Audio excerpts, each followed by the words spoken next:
Okay, let's unpack this.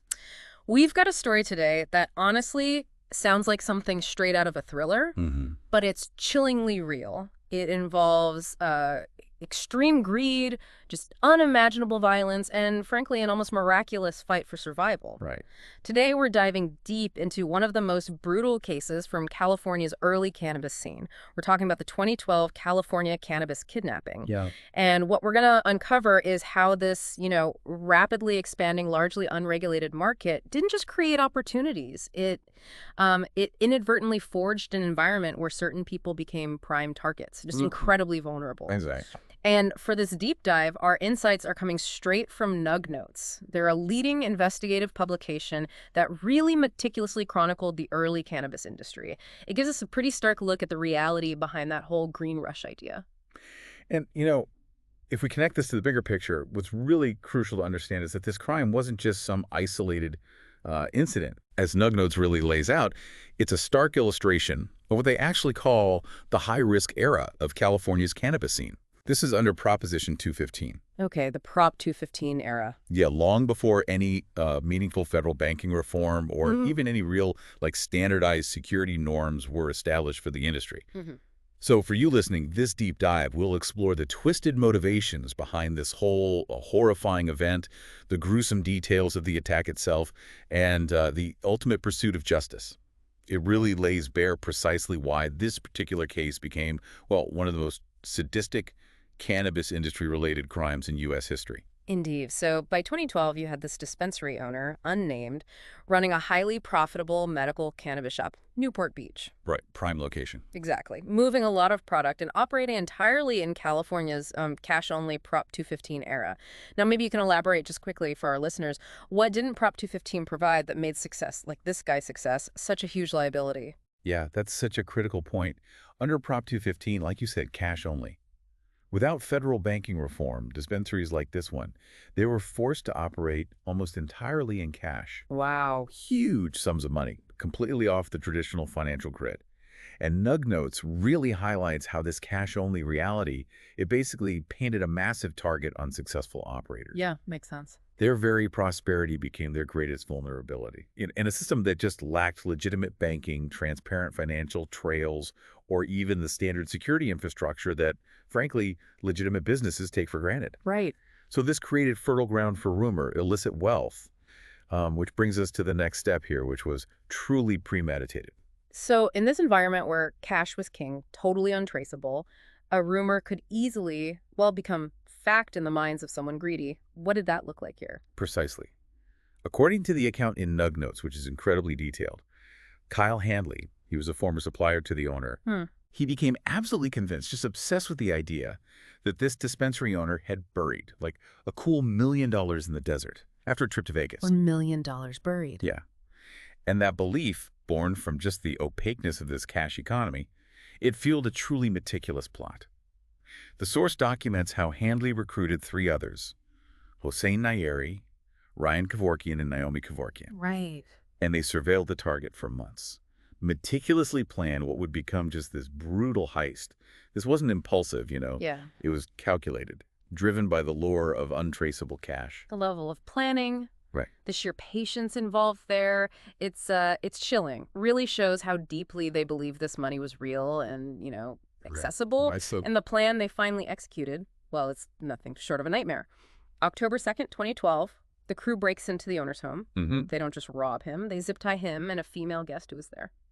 Then, in just a horrifying turn, they beat them both and drove them 140 miles out in a van. 140 miles. Now, imagine that journey.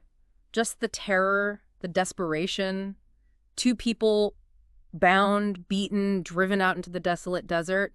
As I was reading through the Nug Notes account, I just kept trying to imagine the sheer terror. Unimaginable. And on the way, the attackers even used a blowtorch on the owner, Oh, God. relentlessly demanding information about that supposed cash stash. This wasn't just a robbery anymore. It was like an interrogation for untraceable assets, right? A hallmark of that illicit economy. And the brutality, it just escalated far beyond a simple robbery once they reached the Mojave Desert, which is incredibly desolate. Yeah.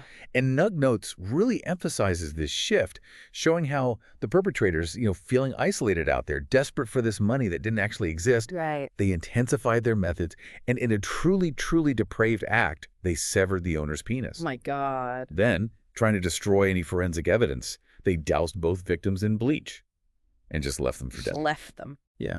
What stands out to me there is the sheer calculation, not just to steal, but to inflict the maximum harm possible and then cover their tracks completely.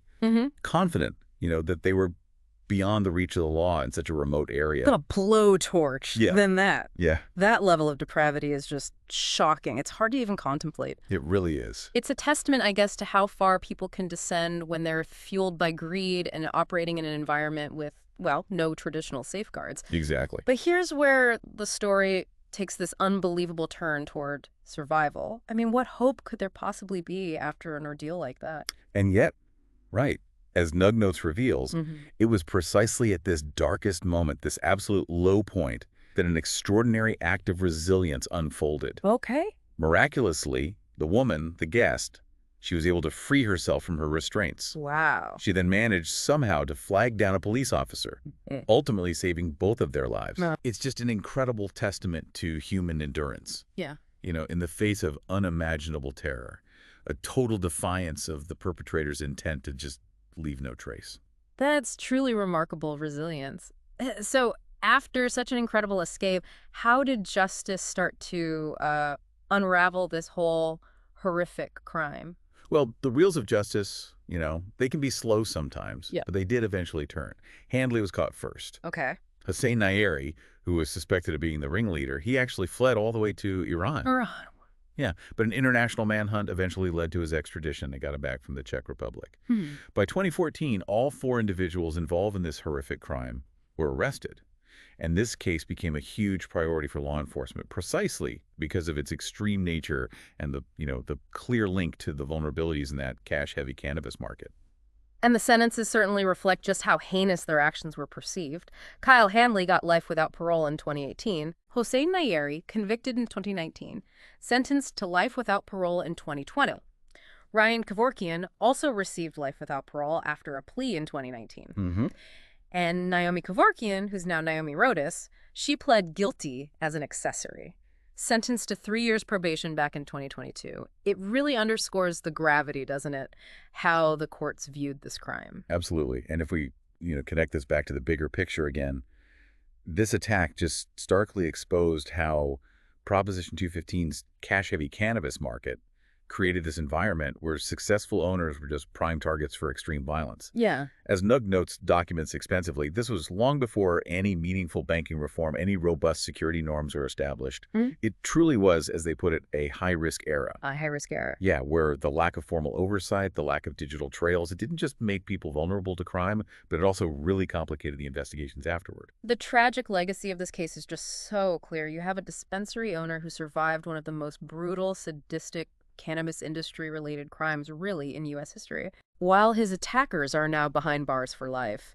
When you really stop and consider what he endured, the sheer resilience required to come through an ordeal like that, it's almost unfathomable. It really is. And this raises, I think, an important question for you, the listener, to consider. What is this extreme example of violence, specifically in a cash-heavy, unregulated market? What does it tell us about vulnerability and danger in any burgeoning industry that lacks proper oversight and security infrastructure? That's a really good question. How do societies mitigate those inherent risks when profit meets essentially an absence of regulation? And maybe more importantly, what lasting lessons can we draw from the, human cost of environments like that?